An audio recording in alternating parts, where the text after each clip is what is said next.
One of the many things that makes The Lord of the Rings so enchanting is the range of unique cultures that Tolkien created. It could almost be read as a series of cultural vignettes, some entirely invented, but most inspired by specific places and times in our real-world history, but with a fantasy twist. One of my favorite examples of this is Rohan. In The People of Rohan and in the great hall Meduseld, Tolkien takes a period of time that was often lost and forgotten, and polishes it to a beautiful luster. Edoras and the Plains of the Rittermark are very harsh, but he finds an incredible sensitivity in the art they create, the stories that they create, and Tolkien uses the sensibilities of the people of Rohan to inform their lifestyle and their culture. This level of care and detail translated astonishingly well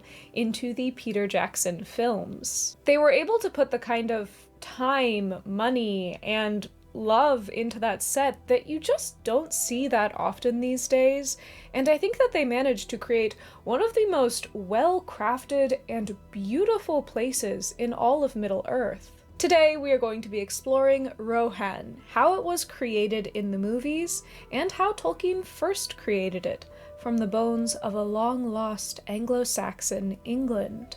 Rohan has always been like the scrappier younger sibling of the great and grand Gondor. While many Gondorians are the descendants of Númenor, of those great men who once challenged the gods, the peoples of Rohan are descendant from the Northmen of Rhovanion. They aren't quite as noble as the men of Gondor, but their harsh landscape has forged them into something equally as admirable. Aragorn describes them. They are proud and willful, but they are true-hearted, generous in thought and deed, bold but not cruel, wise but unlearned, writing no books, but singing many songs after the manner of the children of men before the dark years. For the people of Rohan, their landscape, the place that they have settled, has become deeply informative to who they are. And this just really goes to show what a genius Tolkien was at world building. His cultures aren't randomly generated or incidental. They are masterfully woven into the larger parts of the environment and the overall storytelling arc. And if you want to work on your world building or writing, or you want to learn an entirely new skill, you should check out this video's sponsor, Masterclass. Masterclass is a membership to thousands of captivating lessons from the world's best. You can get unlimited access to thousands of lessons taught by over 200 experts, teaching everything from writing to design and style to business for just $10 a month billed annually. Members get to discover brand new tools, gain new skills, and adopt new ways of thinking that will enable new possibilities in life and at work. I have really been enjoying their writing lessons, especially N.K. Jemison's lessons on storytelling and world building. I do a lot of literary analysis for this channel, so it's really refreshing to get to hear about it from the author's point of view, and Jemison does a lovely job of breaking down the barriers between science fiction and fantasy to get to the heart of the storytelling craft. I also love just how quick and entertaining these lessons are. I can have them playing on my phone while I'm walking, cooking, or doing chores, and it means that I get to do a lot more learning without having to change up my schedule. Whether you want to start writing your fantasy novel, learn how to wine taste, or you want to be able to apply the wisdom of Socrates in your daily life, Masterclass has got you covered. Just click the link in my description or use this QR code right here to get started for 15% off. Thank you so much to Masterclass for sponsoring this video, and thanks to all of you for checking out my sponsors. The people of Rohan live in the Great Plains at the heart of Middle-earth, a fertile enough farmland, but difficult to traverse and to defend. Resources aren't impossible to obtain, but it is a bit of a challenge, meaning that they were never going to build the great sweeping stone monuments and palaces of their brethren. Rather, they've carved out a more humble existence for themselves from the windswept plains. From the shadow of the vale, a green hill rises upon the east. A dike and a mighty wall and thorny fence encircle it.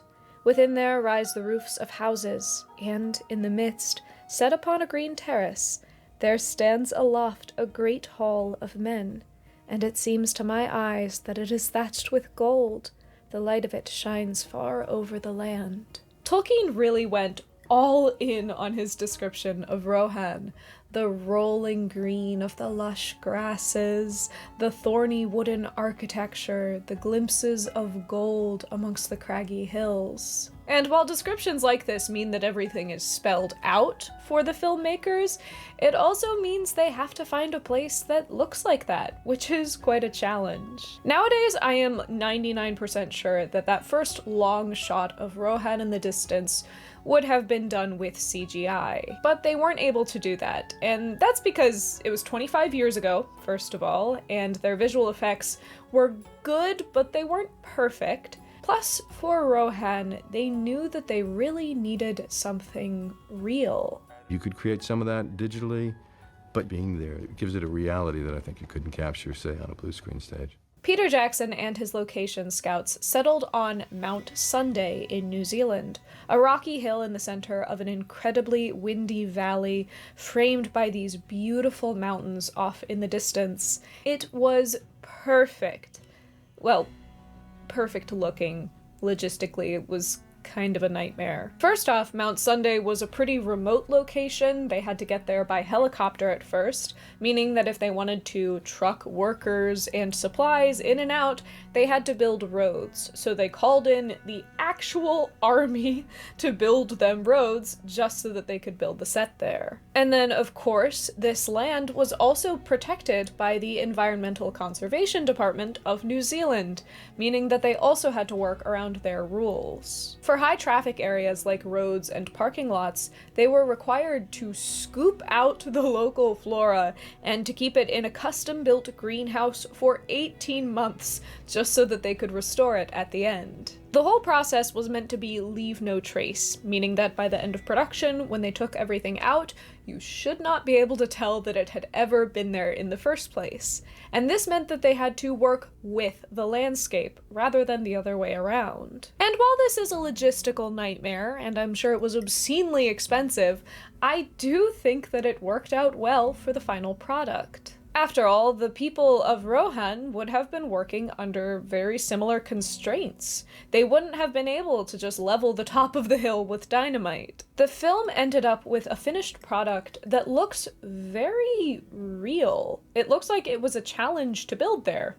Because it was. It took a full team of 70 people 6 months to finish that construction. But with this level of realism that you rarely see in films today, I truly think that it paid off. Once we enter Edoras, the rather humble capital city, we really get to shine a spotlight on the cultures that influenced Tolkien's original creation of Rohan in the books, particularly Anglo-Saxon culture. The Anglo-Saxons were a group of Germanic settlers that came to the British Isles after the retreat of Rome, and they're basically responsible for shaping England as we know it. In fact, the name England comes from the word Anglo. And while we have pretty decent historical record of what they got up to, when it comes to their art and their storytelling and their literature, very little remains both in the cultural record and the archaeological record. For quite a long time, the prejudices of the Renaissance era of Europe consigned the Anglo-Saxon culture to the Dark Ages, a time when nothing of cultural or historical import was really happening. This idea was just starting to get challenged as Tolkien was growing up. People were making discoveries and doing research into Anglo-Saxon art and storytelling, and Tolkien really latched onto this idea. Tolkien learned their language, Old English, and he was an expert on one of the only pieces of writing that we've saved from this period, Beowulf. His essay Beowulf, The Monsters and the Critics, is really known for how well it dispels academic biases held against the Anglo-Saxon period, and he acted as the professor of Anglo-Saxon at Pembroke College for 20 years. Obviously, this affection for all things Saxon comes through in multiple places in The Lord of the Rings, but it was in Rohan that Tolkien really let his imagination take off.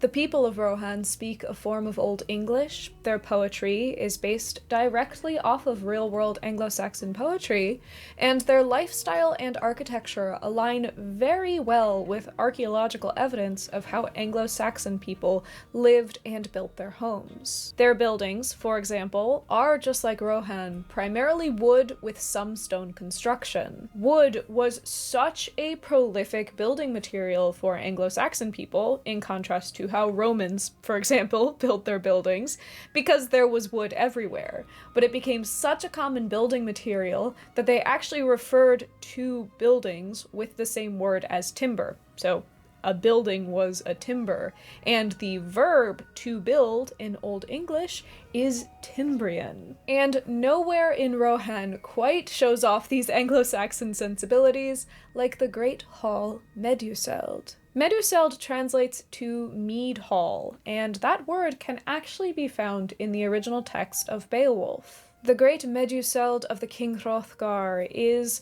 partly a throne room and partly a meeting house, but it is also so much more. These halls served as the focal points of the communities they served. All commercial business was witnessed there, all justice was enacted there, all judgments were spoken there, all contracts were made and dissolved there, all praiseworthy deeds begun and ended there. Mead halls were both practical and deeply culturally significant. The Beowulf poet speaks of the air being filled with the sound of stories being told, with harp music, the haze of collective storytelling that has existed since the mead hall was first built. The Meduseld is nearly a place of worship, where one comes to join in their community and share stories and songs, the memory of a people concentrated under one roof. These mead halls were often rather humble in construction, built of timber with thatched roofs and stone floors, but the inside was richly decorated with plaster and paint carved with figures from their great stories. Tolkien latched onto this tradition and brought it beautifully to life in the heart of Edoras, the Hall of King Theoden, Meduseld. Inside, it seemed dark and warm after the clear air upon the hill. The hall was long and wide, and filled with shadows and half-lights. Mighty pillars upheld its lofty roof, but here and there bright sunbeams fell in glittering shafts from the eastern windows, high under the deep eaves. Through the louver in the roof, above the thin wisps of issuing smoke, the sky showed pale and blue. As their eyes changed, the travelers perceived that the floor was paved with stones of many hues, branching runes and strange devices intertwined beneath their feet. They saw now that the pillars were richly carved, gleaming dully with gold and half-seen colors. Many woven cloths were hung upon the walls, and over their wide spaces marched figures of ancient legend, some dim with years, some darkling in the shade. Meduseld is probably one of, if not my favorite set from the Peter Jackson films. It stands so tall and grand upon that hill, technically humble compared to the great constructions of Minas Tirith, but you can tell that it was made with so much love. They really just nailed the description of the books, from the golden pillars outside, even to the thatched roof, even though thatching roofs is not something that's done in New Zealand. They had to specially source local hay and teach themselves to thatch just to make it happen, but I really think it paid off in that slight gleaming of the golden hay on its roof in the distance. The interior of the hall was built not on location, that was actually used as a cafeteria during filming, but it was built in their largest soundstage, fully recreated 360 degrees. And they did not skimp on the details. Everything is carved with delicate knotwork and horse imagery, to the point where it feels nearly worshipful. Theoden's throne was hand-carved from real wood. They designed and painted tapestries and banners that spell out the history of the people of Rohan in the background. They managed to find the balance between meeting hall and palace perfectly. And in this sort of raw environment, it should stand out as something quite beautiful. There is something just incredible about this interplay between a rugged people and a rugged landscape, and these moments of absolute art. In all kinds of fantasy, we get to see the barbarian culture, the people who are wearing the fur and the leather and they're charging around and stealing stuff, your classic Viking types. And it would have been really easy for either Peter Jackson or Tolkien to tokenize these characters in that way, to fall into the natural bias. But instead of doing that, they looked past the superficial shell and they humanized this race of people in a very unique way. Humankind does not survive on horses' blood and rage alone. In order to be a true warrior of the ancient spirit, you had to be willing to let yourself be a part of something much larger than you. I believe that true heroism requires a knowledge and a reverence for the larger story that you're taking part in. For a people like those of Rohan, who don't put much down in writing, their stories, their songs, their epic poems, those are their history. Art is the manner through which heroes become immortalized. It is how they teach their children who they should be.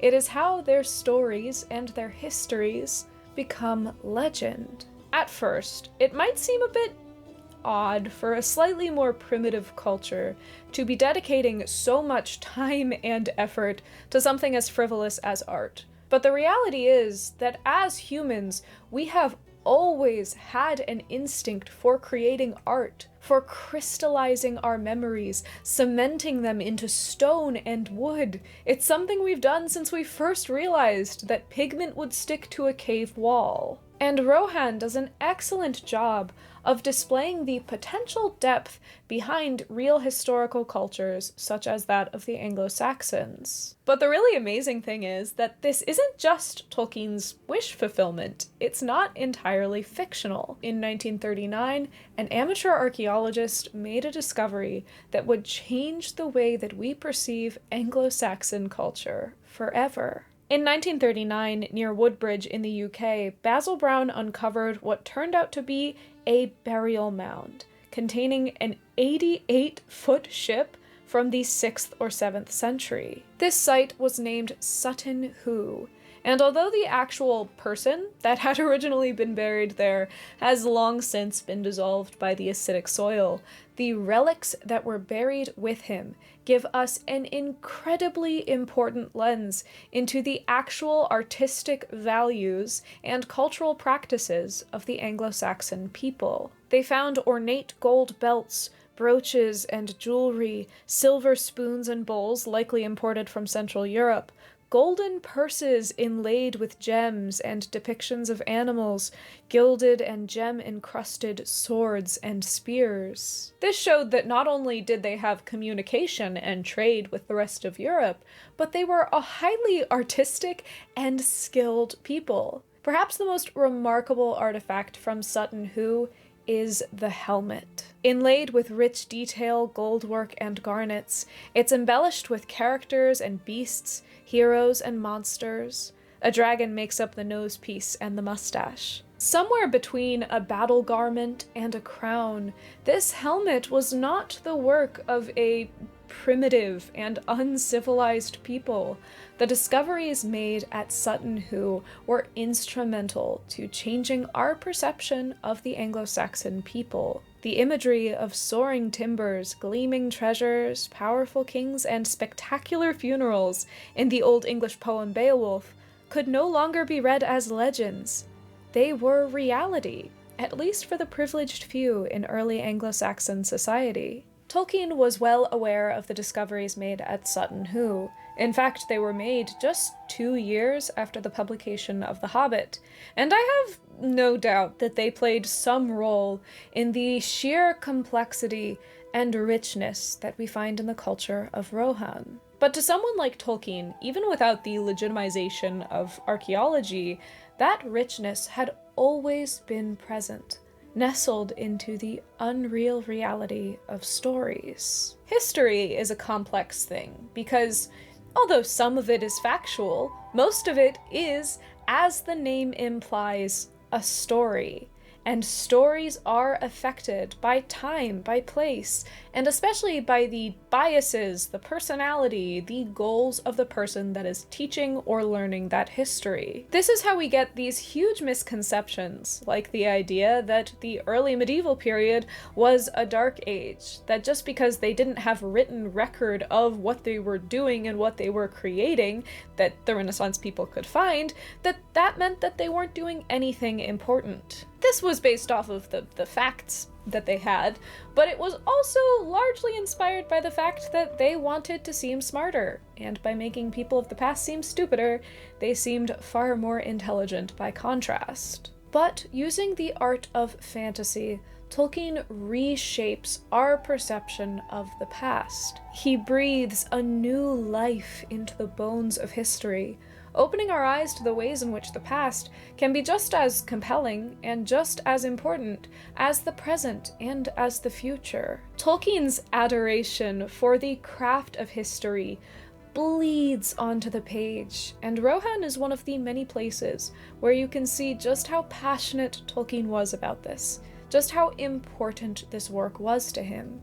In a letter he wrote, "Do not laugh, but once upon a time, my crest has long since fallen, I had a mind to make a body of more or less connected legend, ranging from the large and cosmogonic to the level of romantic fairy story, which I could dedicate simply to England, to my country. It should possess the tone and quality that I desired, somewhat cool and clear, be redolent of our air, and, while possessing, if I could achieve it, the fair, elusive beauty that some call Celtic. It should be high, purged of the gross, and fit for the more adult mind of a land long now steeped in poetry."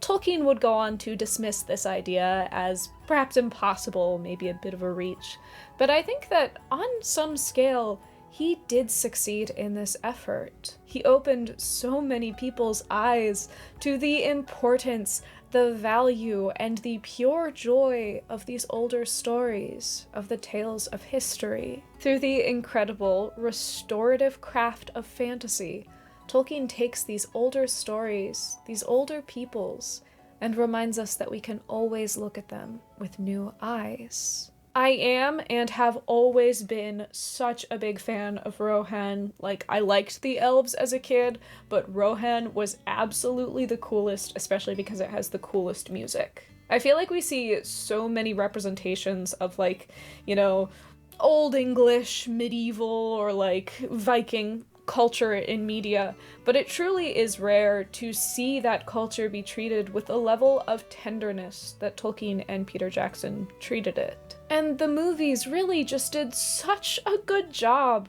of giving Rohan the time, the reality, and the depth that I think it deserves. I am astonished that they were able to make those movies at all with just how much time and money it must have taken to get them done. I am honestly quite excited to see what they're able to do with Rohan in the new War of the Rohirrim movie. I have long since been advocating that we need to stop trying to do Lord of the Rings adaptations that are live action and Peter Jackson inspired, so I'm really excited to see what they're able to do with an entirely different artistic style. I don't know exactly when I'm gonna get out to see this movie because it hasn't come out yet as of writing and recording this video, but once I do see it, I will probably be hopping on my Patreon Discord to talk about my thoughts with the people there. And if you have seen The War of the Rohirrim, let me know what you thought of it in the comments, because I'm really excited. Give this video a like if you enjoyed it, because that really helps me out, and if you eventually want to see the video that I'm going to make about Anglo-Saxon culture and the discoveries at Sutton Hoo, stay tuned, because that might be a couple of years in the making, but now that I've researched it, I want to talk about it more and more. Thank you so much for joining me this week, and I hope that you have a very happy, hobbity day.